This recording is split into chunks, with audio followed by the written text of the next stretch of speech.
I just wanted to talk about the next part of the pregnancy loss. So once I started to, feel a little bit like, okay, now I want to like do something, because I decided to go in and have the D&C done. It had been 3 days since I had gone in to see my doctor, and I felt like this was going to help me heal. And I was nervous about getting a D&C because honestly, I'm not good with medication in general. I can barely take like a Tylenol. I'm just really sensitive. So I was nervous about that part. I didn't know what to expect, and I expressed that to my doctor, and he was like, he assured me that it would be okay. I'm not going all the way under, and he would just talk me through the whole thing. So he did. Obviously, it is a very sad and, it's traumatic time getting that done. And the hardest part, I think, was walking back into the office, going to get another ultrasound again just to confirm before doing the D&C.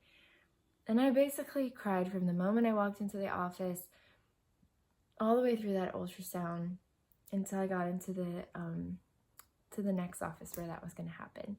D&C was going to happen. And everyone there was so amazing and so comforting, and I just felt really well taken care of. I'm very grateful for that staff and how they supported me. Even now to this day, when I go in and walk through the office, I still see that ultrasound tech that was there as I'm sobbing my eyes out, and she's telling me, all these wonderfully comforting things. And I see her now, and I don't know, I feel like I'm connected to her for life. She was there in some time that was very traumatic for me, and when I see her, I don't think about that in a sad way. I think about that in like, I am so grateful for her loving support, because I really needed it. I really, really needed it. So I ended up doing the D&C. I went home, and my husband drove me home. I rested the rest of the day. Woke up the next day. I was still a little sensitive. But during this time, I just realized I didn't tell you how we told my son. My son, I'll go back to that. My son was in the room with us when we found out. And what ended up happening is that I asked him, do you know what's going on? And he said, yeah, I think I do. And I said, the baby didn't make it. And Eric, my husband, he said, my son's really into building stuff and architecture. And so my husband said, it's like when an architect is creating a building, right? You start with a foundation, and you need a really good, really solid foundation. And then you start putting the pieces of the building together, right? And so we talked about how the foundation wasn't a good foundation. And so we just have to start over again. And the next time that we try will be the rainbow baby. And we just talked about what a rainbow baby is, and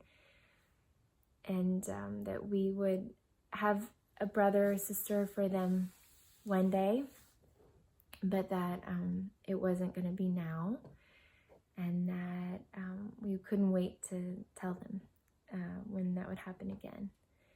And so he understood. He said he was sad. He really, really, really wanted another sibling. But I thought of him as I'm telling you the story about after the D&C, because he was really sweet. Both of my kids were very comforting and snuggly, and wanted to lay with me and, rest with me during this time.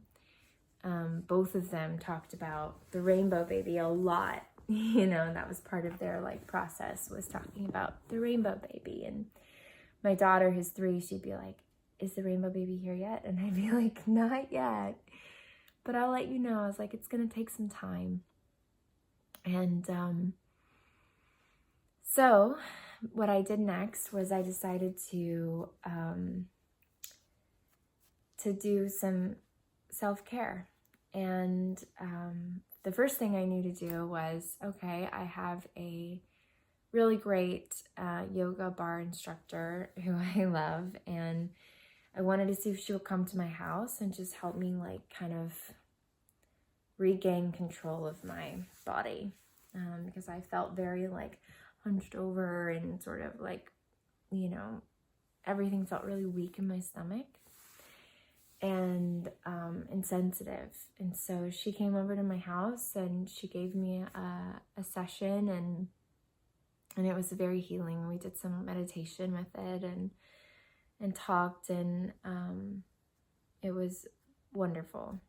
And then another friend of mine talked to me about doing some Ayurvedic treatments, and you can do them specifically for hormones and for your uterus and for healing. And so I went to this woman and had a session with her, a little like consultation. And she said, I could do a few sessions with you, and we'll just really focus on like balancing your hormones and, relaxing and grounding and bringing you back into your body. And it has a lot of oil that they use. So they pour like a lot of oil on you as they're like doing gentle massage. And so that is also just very nourishing, and it's supposed to like nourish you for your whole body. And so I did a few treatments of that. I did like 3 of those treatments, and I ate foods as if I were in postpartum. So nourishing foods that were very warm. I drank a lot of like warm tea. I had okayu, which is like the rice porridge with like fish and spinach, and I just had a lot of the same foods that I would have during like bone broth, like during postpartum time, to help nourish and replenish my body. And then I did walks and a little bit more of the like yoga sessions that were just very calming, everything that was, relaxing and calming. And then my friend Anna, who I do Bayo with, our organic skincare company, she surprised me and she set up this whole pampering session for me. And it was really, really sweet. And it was with our girlfriends, and we just hung out. We had, a glass of wine. We talked, and it just felt so good and so comforting. And I felt, you don't have to do something like that to support someone, but it was like above and beyond. And I felt so held and supported. And so during this time, I just spent a lot of time thinking about my body, how grateful I was for my body. And I thought about how I did want to get pregnant again. My doctor told me, you could try right away. And I got a period exactly at 4 weeks. So my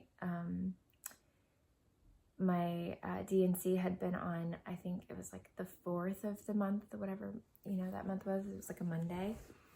And we ended up, my period was like exactly 28 days later. So my body saw the D&C as if it were a period. And I've looked this up many times since, because I don't know if that's like something that happens for everyone, and it doesn't. So some people will get a period like 6 weeks later. It really varies, and it just depends on your body and what your body needs. And so I had a very heavy period at 28 days later.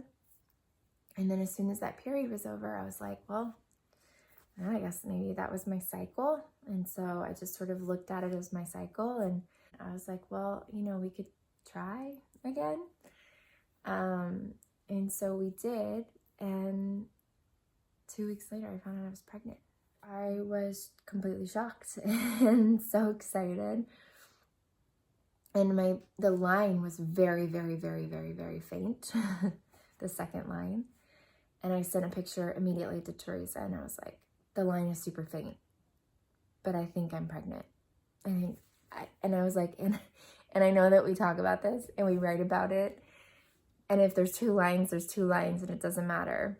And I was like, but then you pee on it and you see that super faint line and you're like, but is it? And so she was like, oh my God, you are, and so like for multiple days I peed on more sticks and got to see darker lines, and I was very excited. So, so at the end of all of this, again, it's not the same for everyone.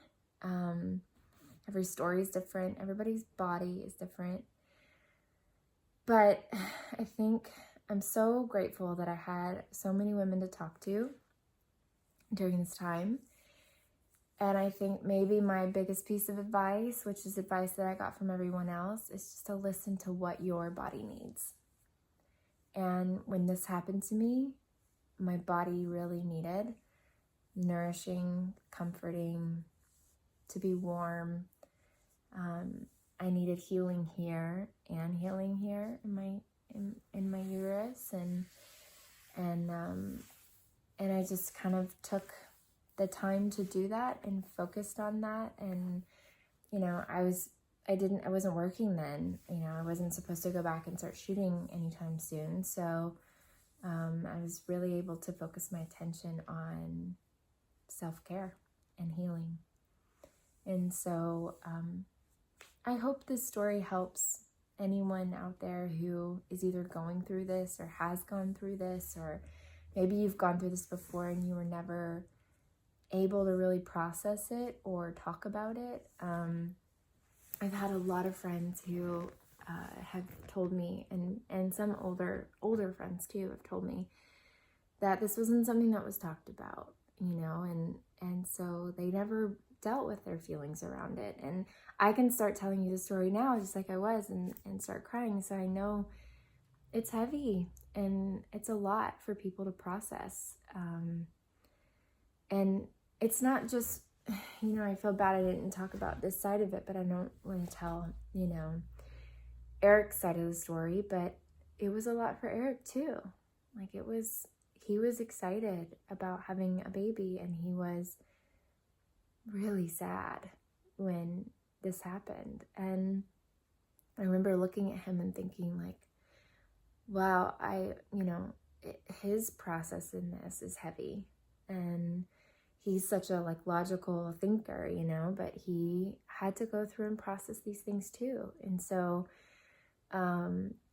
being there for each other is very strengthening. I felt like the more we talked about it together, the stronger we felt, the more united we felt. I felt so much love for him and going through this grieving process with him. And so, I think if you can, I'm hoping that this encourages anyone who is having a hard struggle to reach out to your friends, to your partner, to your parents, for support. Even to, if you, find or have a doctor or prenatal therapist or anything, it's really helpful to communicate how you're feeling. Thank you.